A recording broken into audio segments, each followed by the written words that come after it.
Primeiro tópico aqui da lição, ele diz o seguinte: o reino de Deus no mundo. De acordo com Jesus, a natureza do reino de Deus, ela é espiritual, não material ou política. Tornar-se parte do reino de Deus exige uma transformação do coração e da mente que somente Deus pode produzir à medida que confiamos a nossa vida nele. Jesus, ele quando caminhou por aqui, ele tinha muitas discussões em relação à forma como ele veio para poder ser rei, a forma como supostamente ele reinava. Porque as pessoas estavam acostumadas a verem estadistas serem levantados em seus tronos em grandes castelos. E Jesus, ele vem para poder pregar a mensagem do reino, porque o reino de Deus já está posto em relação ao céu, e ele trouxe para a gente na dispensação da graça, para que eu e você, como mensageiros de Deus aqui na terra, pudéssemos já fazer a diferença e continuar proclamando o evangelho da salvação, para que todos aqueles que se arrependessem, destaco mais uma vez, e crescem em Jesus como Senhor e Salvador da sua vida, pudessem viver nesse reino durante toda a eternidade. É por isso que a palavra de Deus fala que nós somos peregrinos nesse mundo. Existe uma representação de Deus aqui na terra, que é a igreja, para poder trazer ali sustentação em relação às promessas do Velho Testamento, de que haveria o tempo de que esse reino estaria em nosso meio. E é por isso que eu destaquei algumas características para você aqui, logo nessa abertura. A Bíblia traz aí pelo menos 3 tipos de mundo, que a gente precisa entender isso. Lá em Hebreus 11:3, fala que Deus criou todos os mundos. Então existe o mundo de Deus. Lá em João 3,16, como lemos aqui agora, existe em relação ao mundo dos homens, no qual os homens estão inseridos. E nós temos também aqui o mundo do diabo, em relação às práticas pecaminosas, que só existem aqui nesse mundo, né? No mundo jaz o maligno, ou seja, quando entra o pecado, todo aquele que é nascido de homem e mulher, gerado por mulher, homem e mulher, ele é nascido no pecado. Então existe em nós uma natureza pecaminosa, mundana, como a Bíblia fala, em relação às expressões. Então a gente tem que mortificar essa carne todos os dias, com auxílio de quem? Do Espírito Santo de Deus, que habita dentro da minha vida e da sua vida, quando nós entregamos a vida a Jesus. Quando nós nos arrependemos dos nossos pecados e entendemos que existe a palavra de Deus como guia para as nossas vidas. Então a gente luta para poder mortificar essa carne. O que preocupa muito é que existe hoje uma pregação de uma graça barata, onde eu posso fazer tudo, eu não preciso de transformação de vida, basta eu apenas crer em Jesus. Se fosse apenas crer em Jesus sem arrependimento, Satanás, Lúcifer, estaria no céu até hoje. Porque eu não tenho dúvidas de que ele conhece esse Cristo até muito mais do que todos nós aqui. Porque ele conviveu, ele viveu longos anos ao lado dele e ainda assim se rebelou. Ou seja, se eu não mortificar a minha carne todos os dias, me arrependendo dos meus pecados todos os dias, certamente você não verá Cristo. Então essa graça barata que é vendida hoje, de que eu posso sair do culto para poder ir para a mesa de bar e depois ir para motel, e ainda assim Jesus é comigo. Se você não se arrepender dessa escala que eu falei para você aqui, você não verá Cristo. Por que Cristo tem que sofrer na cruz do Calvário por amor da minha vida e para a sua vida, e você não tem que ter arrependimento da velha vida, das práticas que você fazia antes de saber o que é certo e o que é errado, com base na palavra de Deus? Então, as 7 dispensações que foram postas aqui, Deus já sabia de tudo que ia acontecer? Sim. Isaías 45, salvo engano, 6, fala que ele está no presente e futuro ao mesmo tempo. Depois leiam esse texto, que é um texto muito forte para vocês. Só que ele vai criando formas de criar cartas de alicerces, para que o homem ele possa se manter próximo de Deus. Depois vem a promessa do Messias, selando por completo isso. Porque os sacrifícios que eram feitos no Velho Testamento, você lembra do sacrifício que era feito para perdão de pecados? Um animal, ele recebia o pecado daquele povo, era lançado à sorte no deserto para sofrer as consequências do pecado, e outro animal, um cordeiro, ali, puro, sem mancha, sem mácula, era morto, seu sangue era derramado, as gorduras eram queimadas, e o povo tinha que fazer isso de tempo em tempo para perdão dos seus pecados. E ainda assim, aconteceu tudo o que aconteceu. Aí Deus vem, manda o seu filho, que ele morre uma única vez, porque Adão ele foi tentado apenas no que se refere a comer da árvore da semente do bem e do mal. E Jesus ele foi tentado em todas as coisas, e ainda assim se manteve fiel. Aí você fala assim, ó, pastor, mas ele era Deus. Só que lá em Filipenses capítulo 2, fala que ele esvaziou-se dos atributos de ser Deus, para poder vir até esse mundo. Ele não veio para cá com as características de onipotente, onisciente e onipresente. O poder que ele tinha aqui na terra foi selado no momento do seu batismo nas águas, por João Batista, quando veio o simbolismo do Espírito Santo como uma pomba que veio sobre a vida dele. Lembra que eu falei que no Velho Testamento o Espírito Santo ele vinha sobre pessoas que tinham uma menção especial? O segredo da minha vida e da sua vida sempre vai ser o poder do Espírito Santo que está hoje dentro de você. Jesus ele teve um ministério milagroso, poderoso, porque ele proferiu palavras, que era a palavra de Deus, e ele estava sendo guiado pelo Espírito Santo. Pastor, prove isso? Provo. Depois de ele ser batizado nas águas, a Bíblia fala que ele foi levado pelo Espírito Santo ao deserto, para poder ser tentado por Satanás. E ele jejuou 40 dias e 40 noites. Quem estava direcionando e fortalecendo o ministério com cumprimento na pessoa de Cristo foi o Espírito Santo. Por isso que ele fala lá em João 14,6, eu sou o caminho, a verdade e a vida, e ninguém chega ao Pai a não ser por mim. Ele é o caminho porque só ele leva a Deus, ele é a verdade porque ele é o cumprimento do plano da redenção, e ele é a vida porque só nele nós temos a vida em abundância.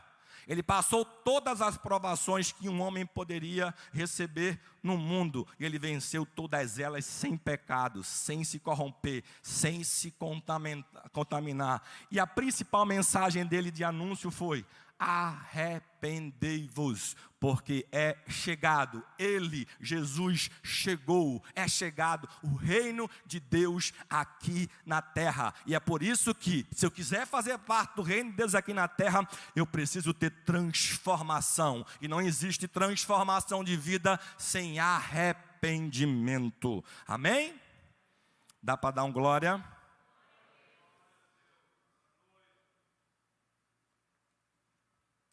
É muita informação, né, gente? Vamos lá. Aí aqui o 1.1 fala o seguinte, ó: a encarnação de Cristo. Em tempo determinado, Cristo se fez homem, de modo que ele participou da nossa natureza para expiar os nossos pecados. Eu gosto de ler sempre referências, né? Isaías 7,14, o anúncio: portanto, o mesmo Senhor vos dará um sinal, eis que a virgem conceberá e dará à luz a um filho, e chamará o seu nome Emanuel. Aleluia. Gálatas 4,4. Mas vinda a plenitude dos tempos, ou seja, o melhor momento para que ele pudesse vir, Deus enviou o seu filho nascido de mulher, nascido sob a lei, para remir os que estavam debaixo da lei, a fim de recebermos a adoção de filhos. João 1,14, e o verbo se fez carne e habitou entre nós, e vimos a sua glória, como a glória do unigênito do Pai, cheio de graça e de verdade.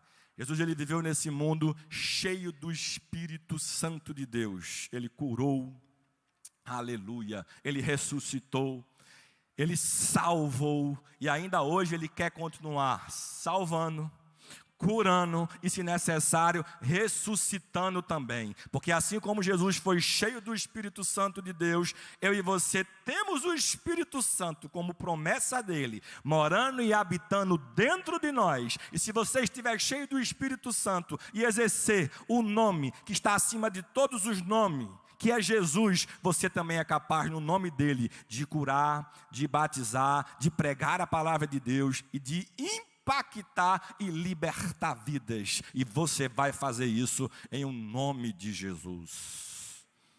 Oh, glória a Deus. Gente, abra sua Bíblia aí em Lucas 1, 39 e 42. Vocês vão entender, depois que nós lemos aqui o texto, o que é que eu quero falar para vocês. Só uma breve digressão, como diz, né, no mundo jurídico. Lucas 1.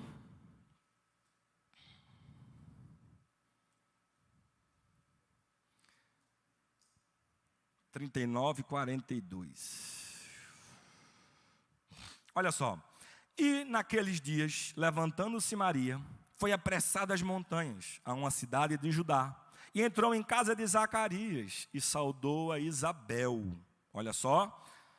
E aconteceu que, ao ouvir Isabel a saudação de Maria, a criancinha saltou no seu ventre, e Isabel foi cheia do Espírito Santo, e exclamou com grande voz, e disse: bendita és tu entre as mulheres, e bendito o fruto do teu ventre.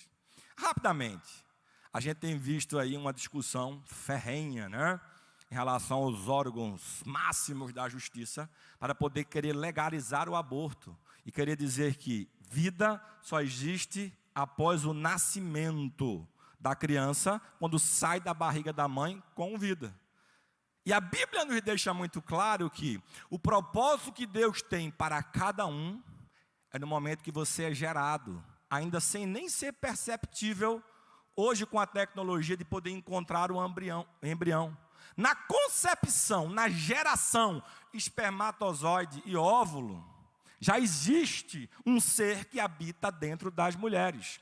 E a palavra de Deus aqui deixa muito claro que, ao ouvir a voz de saber que era mãe daquele que seria o Salvador do mundo, aquele que viria para anunciar, aleluia, o Salvador do mundo, ele se alegra e vem como prova ali, inclusive de uma exultação como bendita em relação à mãe de Jesus. Então que todos nós, igreja, possamos entender e defender piamente de que o nascimento com vida, ele precede a concepção. E a concepção já existe um ser que tem um propósito. Ninguém nasce ao mundo por acaso. Isaías 46, 9 é o texto que eu falei. Que Deus ele está num presente, passado e futuro de forma simultânea. É por isso que Apocalipse ele fala que ele é o alfa e o ômega. Então ninguém vai ser gerado. Pode vir fruto de um absurdo chamado estupro, mas se ele foi gerado, foi por vontade permissiva de Deus. Se foi de pessoas que tiveram apenas um encontro, mas se foi gerado, é por vontade permissiva de Deus. E ninguém pode querer interromper a vida diante daquele que só ele pode gerar vida e tirar também a vida das pessoas. Então que nós possamos, como igreja de Cristo, que exalamos aqui o mundo de Deus em meio ao mundo dos homens, defender a verdade da palavra de Deus. Amém, meus irmãos? Eu vi isso, alguém publicando esse texto, e eu parei para poder escutar, meditar sobre ele, ler sobre ele, e achei isso brilhante. Como a palavra de Deus sempre ela é certeira, né? E o homem sempre quer deturpar e mudar por qualquer tipo de dificuldade. É forte, né? Vamos lá. O 1.2, a mensagem do reino. E aí vai o início do ministério de Jesus. E diz assim, ó: após a tentação no deserto, nosso Senhor deu início ao seu ministério. E desde então começou a pregar e a dizer: arrependei-vos, porque é chegado o reino de Deus. Aqui fica clara a mensagem do reino de Deus. E vem com um apelo de arrependimento. João Batista, ele fala o seguinte: vai chegar o reino de Deus. Quer fazer parte dele? Se arrepende e crê. Jesus, ele vem, começa o seu ministério. E ele fala o quê? Crê e se arrepende. Crê e se arrepende. Existem características. Só que existem algumas correntes, né? Quando querem falar, fala o seguinte: você quer ser salvo? Você quer ter participação no plano da salvação? Não é isso que nós ensinamos aqui na igreja. E muito se é combatido em relação a discussões em relação a calvinismo e arminianismo. Nós não fazemos parte desse processo em relação a gerar salvação. Mas nós temos dois pré-requisitos que nós precisamos entender para fazer parte desse reino de Deus. Primeiro, por fé, eu creio em tudo isso que foi falado aqui, de que Jesus ele abdicou do seu trono de glória e veio se fazer carne, caminhou em nosso meio, não cometeu pecados, morreu, nasceu de uma virgem, gerado pelo Espírito Santo de Deus, cumpriu seu ministério durante 3 anos, fez milagres, prodígios, morreu e ressuscitou ao 3º dia. Isso é crer. Mas o só crer por si só, falta o arrependimento que o próprio Jesus, ele pregou e falou para nós. Por isso que eu combato tanto essa graça barata que se fala por aí. Eu não estou falando que você pode ter uma vida inteira de pecado, assim como o ladrão na cruz, que no último momento ele reconheceu e se arrependeu. E Jesus disse que ainda hoje ele teria parte com ele no céu. O problema é, você sabe o dia da sua morte? Você sabe se você vai sair da igreja e acontecer alguma fatalidade? Nós não sabemos. É por isso que eu tenho que estar vigilante. Lembra da parábola das 10 virgens? 5 loucas e 5 prudentes? As prudentes tinham azeite de reserva para poder manter a luz acesa sobre suas vidas. Já as loucas, elas não tinham azeite suficiente para que no momento, escolha futura, que nem Jesus sabe, só o Pai sabe, quando tocar a trombeta, o anúncio, temos que estar sempre preparados para poder encontrarmos com Ele nas nuvens. Ou, se nosso tempo aqui na terra chegar ao fim, nós viermos a morrer, que nós possamos morrer, dormir com Cristo. A gente não sabe o momento da nossa morte, nem quando Jesus vai voltar. Pressentimos, aleluia. Tem uma irmã ali que percebeu, está sorrindo, aleluia. Nós pressentimos que Ele está voltando. Então eu preciso estar cheio do Espírito Santo de Deus na minha vida, mortificando a minha carne todos os dias, para que eu possa fazer parte desse reino de Deus, não só hoje, mas durante toda essa eternidade. É por isso que a mensagem de Jesus aqui na terra é de arrependimento, sim. Tá certo? Olha o que diz Romanos 8,13. Porque se vivermos segundo a carne, morrereis, mas se pelo Espírito mortificardes as obras do corpo, vivereis. Sempre o Espírito, ele vai te trazer uma válvula de escape. Eu costumo dizer aqui, e é Bíblia, né? Até nos momentos que você não sabe o que clamar, o que pedir a Deus, a Bíblia fala que o Espírito Santo que habita dentro de você, dentro de nós, vai até a presença do Pai, com gemidos inexprimíveis, aleluia, para poder clamar pela minha vida e pela sua vida. Vocês estão tão quietinhos hoje, o que foi que houve? Calor, é? Não estou entendendo nada. Se for, fala que eu começo. Quer que eu comece tudo de novo? Teve um ali que balançou a cabeça. Ó. Atos 26, 20. Antes anunciei primeiramente aos que estão em Damasco e em Jerusalém e por toda a terra da Judéia e aos gentios que se arrependessem, olha, e se convertessem a Deus, fazendo obras dignas de arrependimento. Nova atitude espiritual e moral, bem como uma nova conduta. E o 1.3 aqui são os valores do reino, né? Aí vem falar a respeito do Sermão do Monte, Mateus 5. Ele é gigante, né? Leu em casa depois. Mas alguns exemplos aqui desses valores do reino, que o próprio Jesus, ele ensinou para a gente, né? Controle da ira. Tem gente que não pode ouvir uma buzina no trânsito. Ele dá 2 buzinas e se puder ainda tranca o carro. É ou não é? Cadê aí o controle da ira? Cadê o domínio próprio? Está lá no Sermão do Monte. Então, os valores do reino são diferentes dos valores do mundo, né? Fuga da imoralidade sexual. Hoje em dia tem sites para poder ver mulher rebolando. Sites de pornografia, né? Sites de namoro extraconjugal. Está amarrado, queima Satanás. Então, nós temos que ter controle e fugir dessa imoralidade sexual, né? Outro princípio, está lá em Mateus 5, 31 e 32. Casamento indissolúvel. O casamento ele é monossômico. 2 pessoas se tornam como uma só carne. Pode brigar, que não deve, né? Pode fazer o que for, mas Deus sempre vai enxergar os dois agora como um. Eu dou um exemplo quando celebro o casamento da seguinte forma. Não existe mais, depois que eu casei, Flávio e Débora. Agora é Flávio, Débora. Débora, Flávio. Somos uma coisa só. É por isso que para qualquer coisa que você faça, eles perguntam, qual o seu estado civil? Você fala assim, ó, casado. Então eu preciso dos dados do seu cônjuge. Aí tem que pegar nome completo, CPF, endereço. Está junto. Até o Estado Democrático do Direito, ele não enxerga mais você como sozinho. Agora enxerga você como dois que se formam um. E diante de Deus é monossômico, não existe. É como se vocês estivessem como uma só carne, juntinho, agarradinho. Para onde um vai, o outro vai.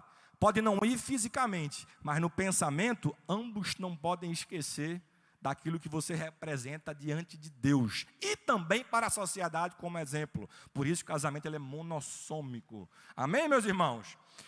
Honestidade ao falar e tantos outros que são citados. Tem crente que ele se pega nas próprias mentiras dele. É por isso que vem a parábola do joio e do trigo. Tem gente que não entende porque dentro da igreja, muitas vezes, tá? Vamos dizer assim, ó. Como exceção, existe tanta gente, né? Às vezes maldosa, ruim, quer passar a perna nos outros. Por quê? Parábola do joio e do trigo. O joio, ele vai sugar, para poder se alimentar, as energias do trigo. Só que Deus sabe que se ele for arrancar, a todo momento, aparecer um ser estranho, ruim ali, vamos agora cortar e mandar ele embora, vai matar também o trigo. Então, para poder colher o trigo, existe um tempo oportuno. E lá em Israel, a Bíblia fala que é tempos de grandes ventos. Por quê? Olha só, o trigo, ele tem o seu caule flexível. Eu já contei isso aqui. Ele consegue, quando vem um vento, ele se encurva, vai até o chão e volta, mas não quebra. Já o joio, por mais que ele seja semelhante ao trigo, ele não consegue se encurvar. Ele é duro como o caule de bambu. Ele quebra, mas não vai ao chão. Dentro da igreja, a gente consegue identificar quem é joio e quem é trigo. Sabe como? Vamos fazer uma vigília. Quem vem? Vamos fazer uma campanha de jejum e oração. Quem quer jejuar? Consegue identificar aqueles que estão dispostos a, em qualquer tempo e a qualquer momento, se prostrar, cara no chão, no pó, para buscar a presença de Deus. Porque joio, ele só quer oba-oba. É festinha com um cantor famoso, é festinha com um pregador famoso.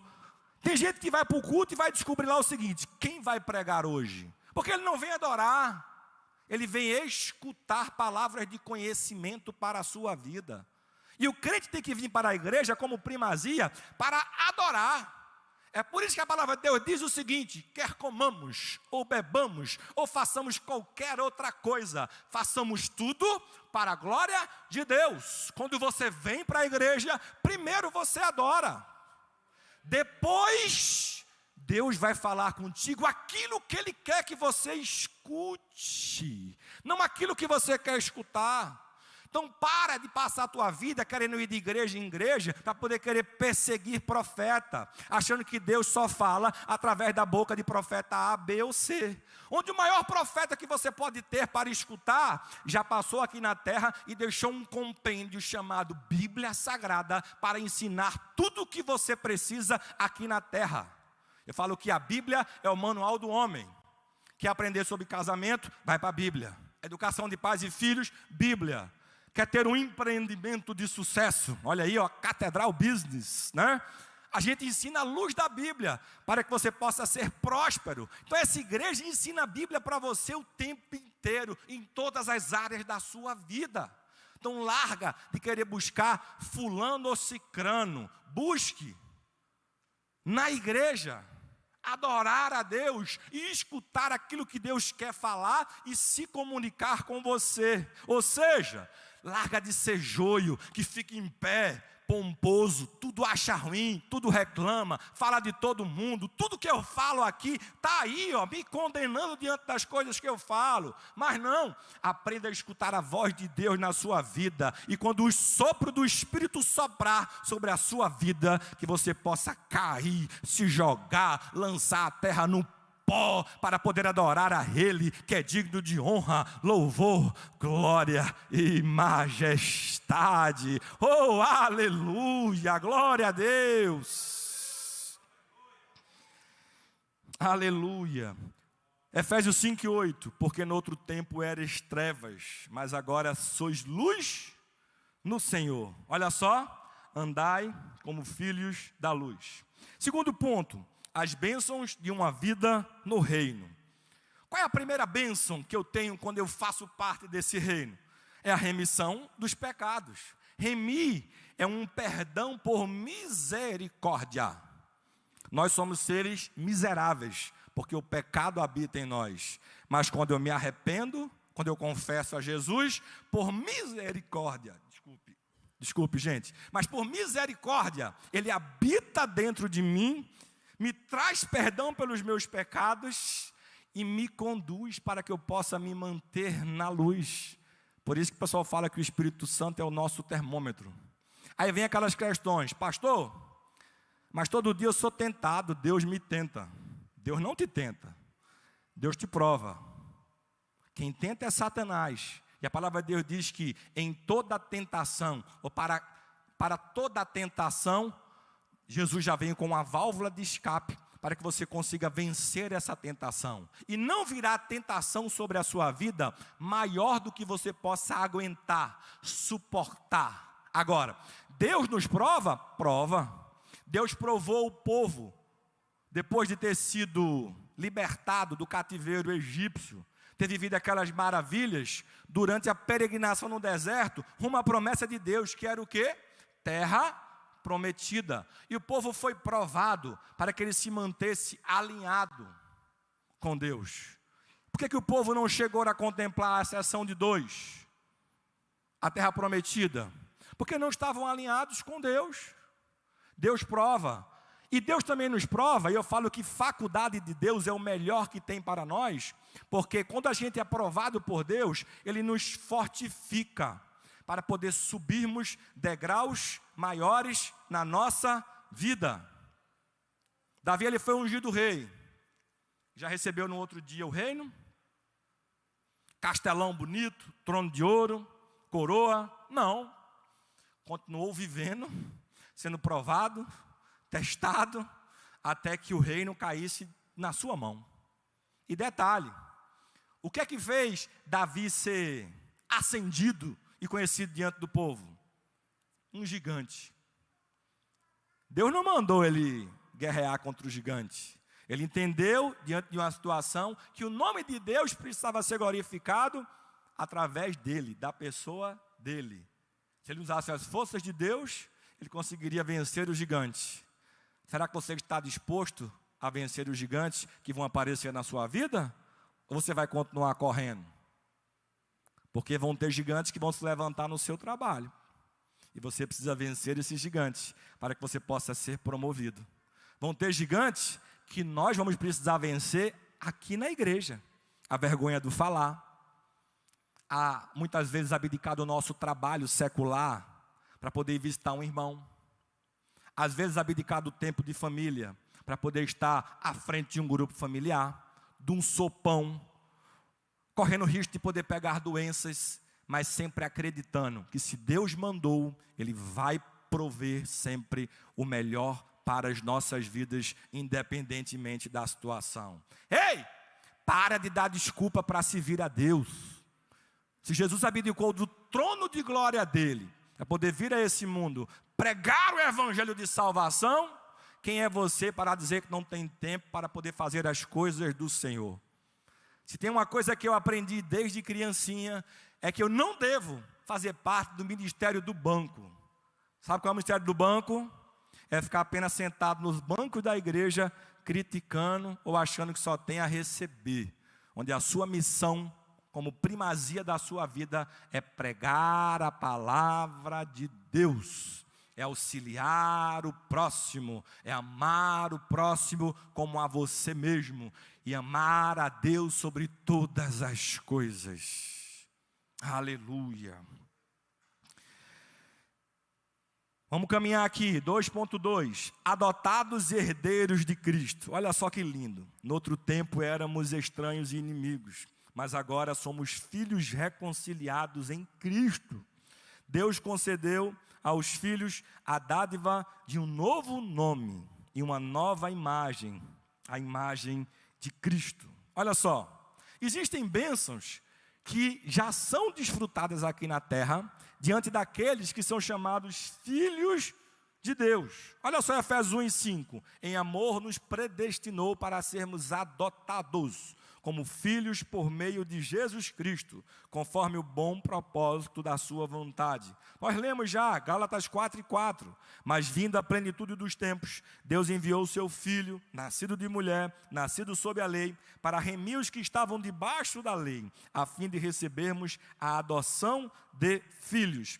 Quais são as bênçãos já desfrutadas nessa vida, quando eu me arrependo dos pecados e creio que Jesus é o Salvador da minha vida? O nome de família. Olha só, 1 João 3:1 e Efésios 3:14-15 fala que nós somos chamados agora, depois do novo nascimento, de filhos de Deus. Tem filho de Deus aqui? Levanta mais alto e envergonha Satanás. Oh, que bonito, merecia uma foto. Segundo, o recebimento do Espírito Santo é só para aqueles que fazem parte do reino de Deus aqui na terra.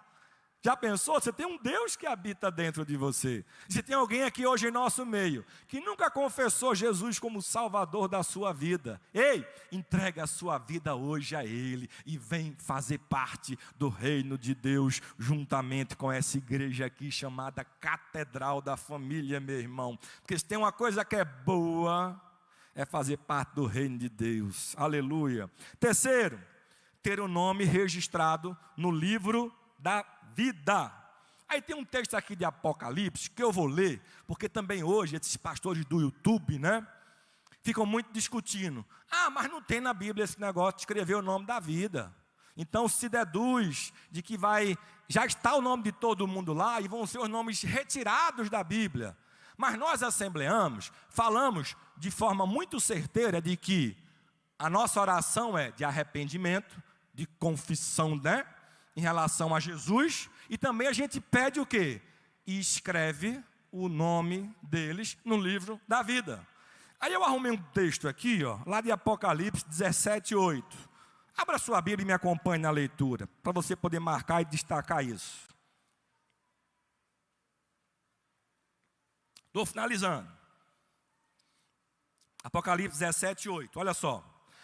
A besta que vistes foi e já não é, e há de subir do abismo, e irá à perdição. E os que habitam na terra, aí está lá, cujos nomes não estão no livro da vida, desde, tá certo? Não é antes, é a partir, é um lapso para frente. Desde a fundação do mundo, se admirarão, vendo a besta que era e já não é, ainda que é. Ou seja, pode falar de forma certeira em relação à oração de confissão de pecados e pode pedir para que Deus possa escrever lá o seu nome ali no livro da vida. Tá certo, gente? E para finalizar aqui, a gente tem aqui os males de uma vida no mundo. Vou passear rápido aqui para a gente poder encerrar no horário, tá bom? Gente, e também temos uma promessa futura. Aqueles que já fazem parte do reino de Deus, e nós fazemos, essa igreja faz em nome de Jesus, temos uma promessa futura, que é passar a eternidade com Ele. Caminhar por ruas de ouro, morar em casa que não paga aluguel, olha só. Lá não haverá mais noite, porque a luz por excelência que é Jesus estará lá. Amém, irmãos? Então tem promessa para hoje e promessa futura. Os males desse mundo.